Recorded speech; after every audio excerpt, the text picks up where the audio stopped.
नमस्कार, आप देख रहे हैं डॉक्टर साहिब, आपके साथ मैं हूं स्कंदश को। आज के इस एपिसोड में हम बात करेंगे छोटे बच्चों के बारे में।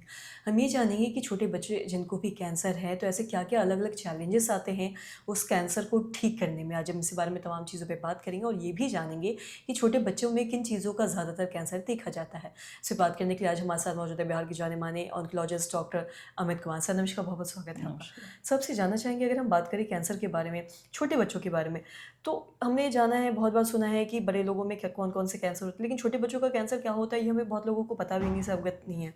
तो ऐसे कौन-कौन से होते हैं और क्या-क्या चैलेंजेस आते हैं ठीक करने में, इस बारे में भी थोड़ा बताएँ? छोटे बच्चों में मुख्यतः जो कैंसर होते हैं वो ब्लड के कैंसर्स हो सकते हैं।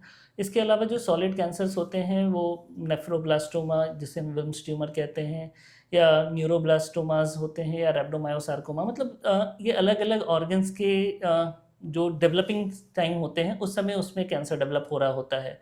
छोटे बच्चों में कैंसर का जो बेस्ट पार्ट होता है कि जो कैंसर कंप्लीटली क्यूरेटिव होते हैं, क्योंकि हम बच्चों में हमारा ट्रीटमेंट का इंटेंट बड़ों से बहुत ही डिफरेंट होता है। बड़ों में हमें एक टाइम फ्रेम चाहिए होता है, एक अच्छी ज़िंदगी चाहिए होती है। बच्चों में हमारा इंटेंट होता है उन्हें क्योर करना, क्योंकि उनके सामने पूरी ज़िंदगी होती है। तो अर्ली स्टेज और में बहुत इम्पोर्टेंट होता है, और हम बच्चों में तभी हम ट्रीट भी करते हैं जब हमें लगता है हम उन्हें पूरी तरह से क्योर कर सकते हैं। हुँ।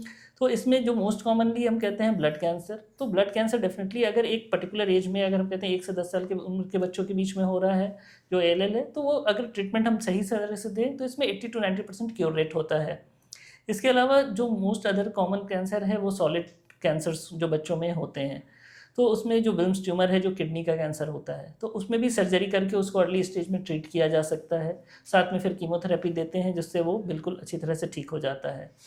दूसरा जो कॉमन होता है कभी-कभी रैप्डोमायोसार्कोमा, जो मसल के लेयर्स का इन्वॉल्वमेंट होता है। तो ये भी अगर अर्ली स्टेज में है तो इसे हम क्योर कर सकते हैं, बट एडवांस स्टेज में डेफिनेटली इसके आउटकम्स अच्छे नहीं होते हैं।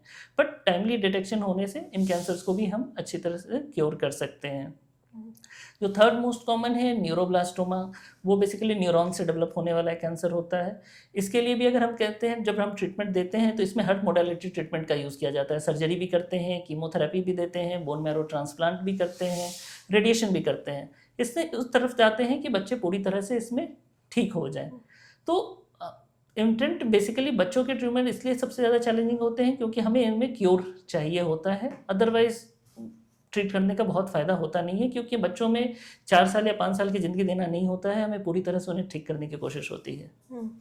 जी, और साथ ही अगर छोटे बच्चों के बारे में बात करें तो क्या छोटे बच्चों में भी कीमोथेरेपी होता है? और अगर होता है तो उसको क्यों बच्चों, क्योंकि बड़े लोगों को हम बता सकते हैं कैसे क्या करना है, लेकिन छोटे बच्चों को कीमो देना है, कोई भी ट्रीटमेंट देना बड़ा मुश्किल होता है। तो ऐसे में क्या किया जाता है? बिल्कुल, सो बच्चों में हर चीज़ बहुत ही चैलेंजिंग होती है। कीमोथेरेपी हम बच्चों में भी देते हैं, बट बच्चे के ऑर्गन्स ज़्यादा हम कहते हैं कि उनमें इंसल्ट कम होता है, तो वो अच्छा टॉलरेट करते हैं। तो भले हम हाई डोज़ कीमो भी उनको दे रहे होते हैं, बट उसे अच्छी तरह से टॉलरेट करते हैं वो। हाँ, बच्चों में अब चूँकि उनके नसें छोटी होती हैं, उन्हें हर बार सुई चुभोना एक टफ़ काम होता है, तो ये सारी चीज़ों का ध्यान रखना होता है।